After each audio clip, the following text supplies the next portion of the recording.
Bonjour. Aujourd'hui, on se penche sur une initiative citoyenne assez fascinante, France Débat. On a quelques documents là qui présentent le collectif, sa mission, ses activités. Oui, bonjour. L'idée, c'est de comprendre un peu leur démarche, qui vise carrément à refonder la citoyenneté, le civisme en France. Et ça part d'un constat, d'après ce qu'on lit, assez critique sur l'état actuel des choses. C'est ça.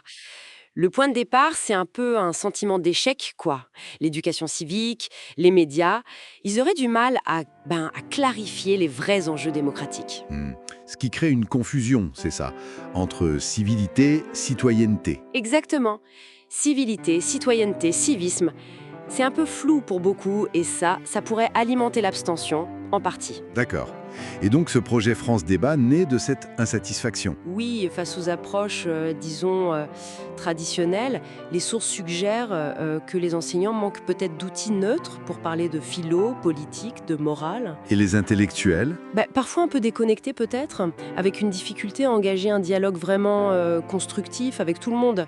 D'ailleurs, il cite Edgar Morin. Ah oui. Oui, l'improbable reste possible. Ça montre bien l'état d'esprit, même si ça semble compliqué, on peut essayer autre chose. Et cette autre chose, c'est quoi justement? France Débat se positionne comment par rapport aux experts, aux élus? Alors, leur créneau, c'est pas du tout de les concurrencer. L'idée, c'est plutôt de faire entendre une autre voix. La voix du peuple, c'est ça qu'ils disent. Oui.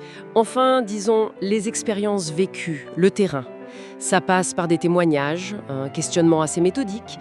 C'est vraiment misé sur le collectif. Moins sur le leader charismatique. Voilà, exactement. Pas de figure unique mise en avant. Et comment ça s'organise concrètement? Hmm, Les documents parlent d'une structure informelle mais structurée. oui, c'est intéressant. C'est informel dans l'esprit, mais il y a un cadre. 3 grands thèmes par an. D'accord. Pour chaque thème, une revue, papier et numérique, un débat collégial qui est filmé, mis en podcast aussi, et des hors-séries. Ah oui, c'est un programme assez dense. Oui.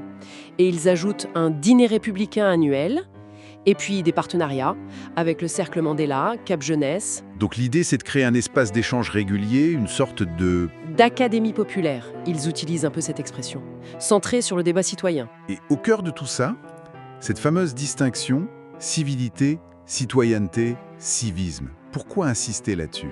Parce que pour eux, si on mélange tout, on peut plus penser clairement le politique. Il faut distinguer.